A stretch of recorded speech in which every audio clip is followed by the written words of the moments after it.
Yung excited ka mga idol na magluluto pero wala ka palang lulutuin. Kaya ako po'y lumabas at maghanap, mamili ng lulutuin. At ayun, nandyan ako sa labas, naglalakad ako sa gilid ng kalsada, hindi sa gitna. Ayan, lakad-lakad lang at medyo malapit ang ating palengke na pupuntahan. At ayun nga, bumungad sa akin ang mga isda, mga idol. Wow, napakaraming isda naman ang nakita natin dito sa palengke. O yan, sari-saring isda mga idol ang nandito sa palengke. Anong klaseng isda to mga ito mga idol? O, yan, may malaki at maliit. Yan, hasa-hasa, tamban. At pumunta ako sa gulayan. Wow, nakita ko yung malaking salamin. Napatingin ako at na-video ko ang aking sarili, mga idol. Wow! At nakita ko maraming prutas. Ayan, daming prutas mga idol. Onse. At gulay, siyempre gulayan. At nakita ko itong talong. Wow, laki ng talong at makinis.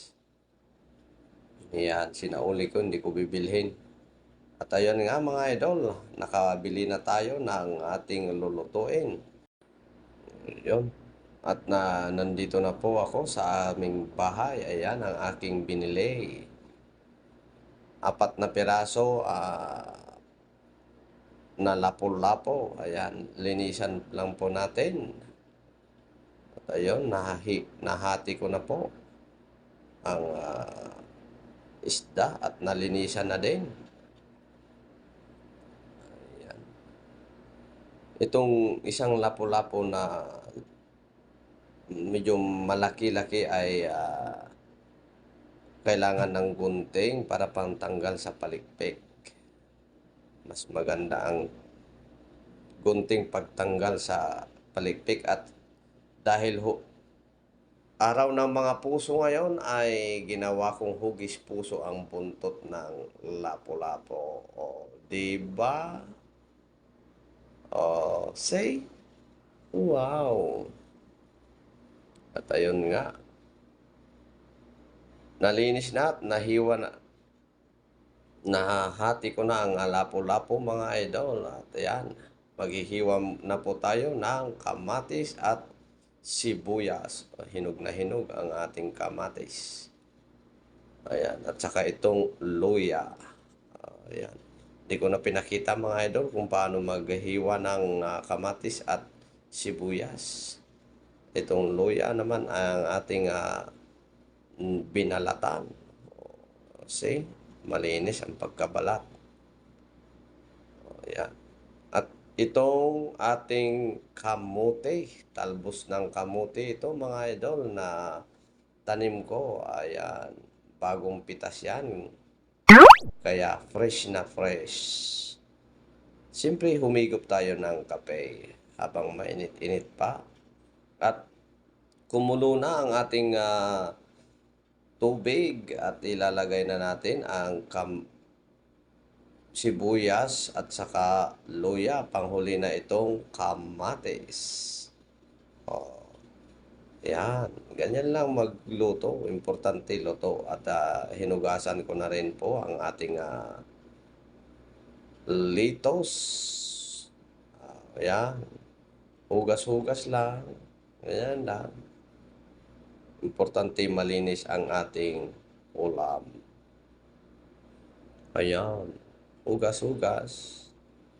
Ganyan lang po. Ang inyong idol ay nagiging tatay at nanay sa araw na ito, mga idol. Kailangan tayong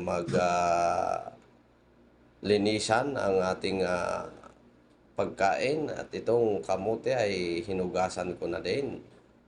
Ayan. Ang ating kamote, ihalo natin doon sa sinigang.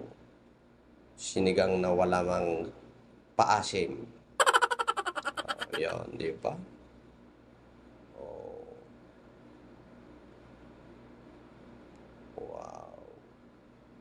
At ilalagay na natin ang ating litos. Oh, may kalbo pang lumabas. Punong-puno na ang ating kasirola, mga idol. Nilagay ko na pala dito ang ating lapo-lapo. Yan, at pagsamahin na natin, ilagay ang litos at itong talbos ng kamote. Ganyan lang ang style ng pagluto sa lutong bahay.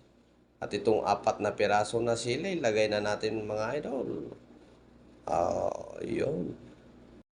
At ayun na nga, luto na ang ating sinigang, mga idol, mga uncle, mga titas. Ayun. At siyempre kakain na dahil ang inyong uncle ay gutom na. Wow!